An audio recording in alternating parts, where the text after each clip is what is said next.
What's up, everybody? It's your favorite shark in the sea, Prince Pandora. So, for this video, I put a poll on my Facebook and my Twitter asking people, what would you rather have me yap about? Character designs or weapons? Because, well, I really like doing those two. And you know what it is? You can tell by the title of the video, but character designs. I want to start off this video by saying this isn't me telling you or lecturing people how to create character designs. This isn't that type of video. More so, it's just me yapping about things I like with character designs or things that I do, what makes me, just stuff I like about character designs or what I would do for my character design. So you can take it as a lesson or you can just brush it off, whatever, but you're on my channel, so bitch, I'm yapping. Now, with that being said, let me yap on. Now, again, this isn't me lecturing or is it like, oh, this is how you're supposed to do it. But if you find some things helpful in this video, then, go crazy with it. But one of the first things I like to talk about is the setting that the character's in. Now, if you're making a slice of life or a grounded story, your character design should really look, more grounded, simple, something that speaks to that story you're trying to tell. And I like slice of life novels, anime, games, whatever. I'm cool with that sort of stuff. I play it. Some of those slice of life animes broke me to my core. But when creating those characters or the designs, you have to make it around that world. There's limits. There's constraints. Like if you're making it in Japan, it has to look Japanese. It has to look, this and that. Because you're confining or you're working within the realms of the real world, which you're putting your story in. Which is why I personally like making fantasy stories or just stories where I can create my own world and anything can go.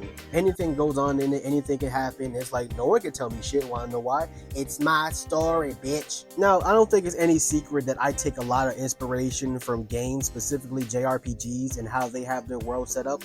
And don't worry, I know I'm supposed to be talking about character designs, but these two are hand to hand, at least for me.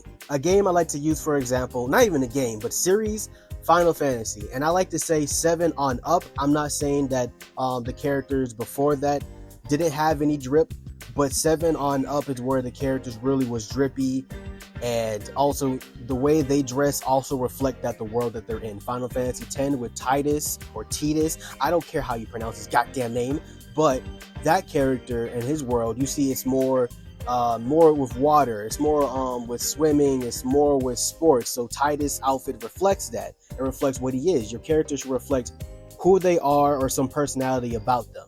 Now, me personally, I went to the school of Tetsuya Nomura. So for me, I'm going to have belts, accessories, a whole lot of trinkets on my characters. Well, not a whole lot of trinkets, but I'm going to have something enough where it's going to give my characters a bit of a cool edge, more modern but fantasy, and also reflects a bit of their personality and who they are. Which is a little side tangent for me because I believe there's two sets of people that I've learned from Nomura. The people that like his cool art style, how he draws everything, because his art style is dope. Don't get me wrong, his art style is clean, love it. Kingdom Hearts, love it. Final Fantasy, love it. But for me personally, I was more drawn in by his character designs because Nomura be putting them clothes on. He got that shit on for real. You can't tell me. Rock, his whole Kingdom Hearts collab he did with a clothing brand or was a fashion magazine, doesn't matter. Dumb motherfuckers were clean. And I think one of the main reasons I stuck so heavily on the design of the characters rather than how the art looked itself was because where I was at as an artist. And this was way back when I was a kid, and even then I had some issues having confidence with my art because I was around other niggas who were drawing better than me. So it's damn, if I can't draw the same things that they can, I can at least make my characters look good as hell, or at least give them a distinct design. And it was a lot of trial and error for me because one thing I also learned as well is you can't give the characters too many accessories. You can't put too much on the character. If for a video game, you can do that because the base is already there. But when you're drawing it yourself, you have to make sure all the details, all the accessories, everything is there.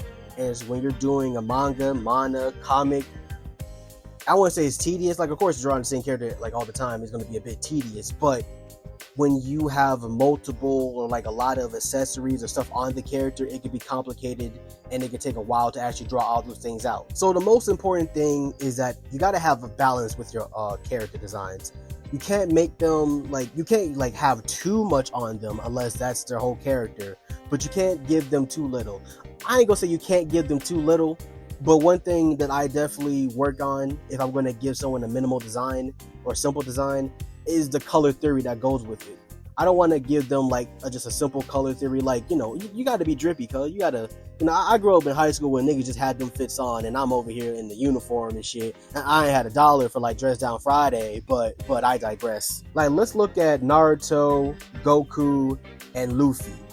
They don't have a lot going on with their designs. It's very simple, but it's iconic for a reason. They have little traits about their character that tells them either who they are, where they're from, or bits about their personality, how they wear their clothes, how they go about certain things, not even certain things, but how they wear their clothes. And that also is important for a character design, because how the characters, not only what clothes they have on, but how they wear them too. Just like in some animes, you have characters that go to a high school, but they're all wearing uniforms, but they all wear their uniform different. Some characters have their jackets out, some characters don't wear jackets, some characters got their shirt tucked in, etc., etc. Like, talking about character traits or the little accessories or whatever they wear to tell them about the character, I'm going to speak about my main character for my series, Shu. And I know what you're thinking. Oh, here you go with the self-promo. First of all, bitch, it's my channel. If I want a promo, I will. You know what you gonna do? You can shut the fuck up and listen, you little shit. I'm going to be talking about his second design. I'm not saying anything's wrong with his first design, but I definitely like the second design more, as it's more current, up to date with what's going on in the story. And if you don't know what's going on in the story, yeah, bitch, this is where I self-promote. You drop that $3.99 and you subscribe, bitch. You gonna read this story. In fact, you gonna read everybody's story. Read the magazine. Keep up to date with my series and other series on So Go, and you can see what the fuck situation they're in, that the outfits had to change for them to be more drippy than drip. Water, clean splash. Now, Shu's current design is a turquoise green crop top jacket with fur around the collar, a purple sash around his waist, and everything else is black. Black boots, black pants, black turtleneck, and I think, did I say white gloves? You know what? White gloves. I'm gonna say it again.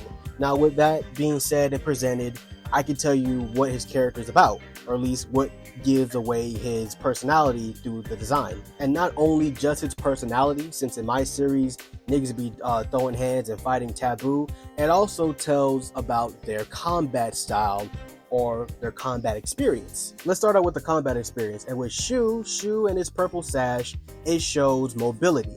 It shows agility. It shows that he's constantly in movement. It's like a cape of sorts. So with that, it adds a bit of a purpose with the design rather than just also looking aesthetically pleasing.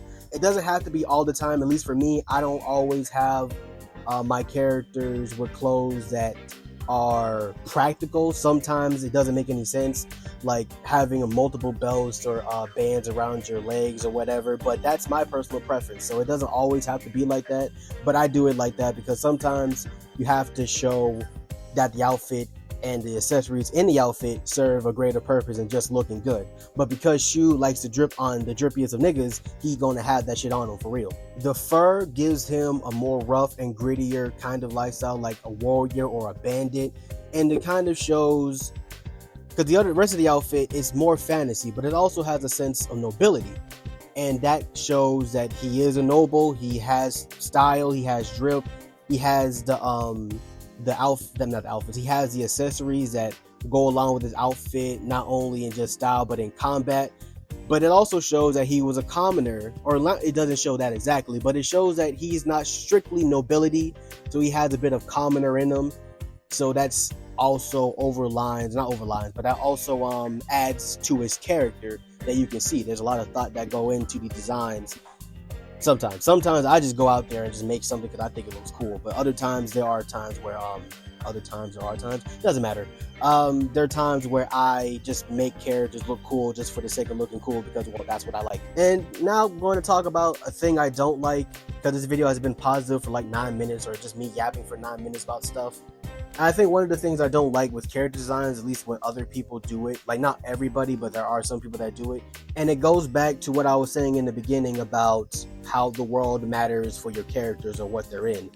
Sometimes people, it's not a lot of times people have grounded stories or a slice of life. Sometimes they make fantasies. And I think one of the issues like I have with specifically with fantasy is when they follow the line to the T, like follow directions or follow what's in the world to a T. Like you have to follow that, but at the same time, I'm not gonna say no one adds their sauce. It's like a few people don't really add their own charm or sauce to the character design. So a lot of times they'll look like they belong there, obviously, but they ain't got a personality of their own.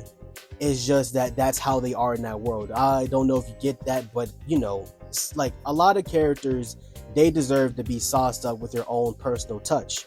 They can't just simply always follow the rules with the world. And of course they have to, or not they have to, but they can. But when you follow things to the T without adding your own little thing, it becomes bland or boring, and it doesn't really get looked at as much. Like it can look good, like how it looks, it can look good. But if you ain't got your own personal flavor or touch to it, it's like it's good, but it's not really yours, or not something that you have. Like the best example I can come up with is like following a kitchen recipe. The recipe calls for this, you got to follow it to a T. But if you want to make your own thing, you can still follow the recipe, but you can add little things or switch little things you feel like could be better. Because at the end of the day, again, it is your world, so you don't have to follow everything to a T, but enough of it to where it fits into the world that you're setting and writing. So coming around in full circle with that one. But that's all the time that I have today. I'm definitely going to make a part 2 because even though I yapped a lot on this one, I didn't go as in depth as I wanted to. So this is a good excuse to make a part 2 for this. My next video is going to be about weapons, and oh boy, I have a lot to say about that because I was going to make another video about katanas and weapons in general, but you know what? Since people ask for weapons as well, I'm gonna just put them into 2 and just say, why I don't really. I love katanas. I'm tired of seeing them on every character. Not everybody needs a katana. But thank you for watching the video. Please like and subscribe if you want to see more, and I'll catch you later in the sea.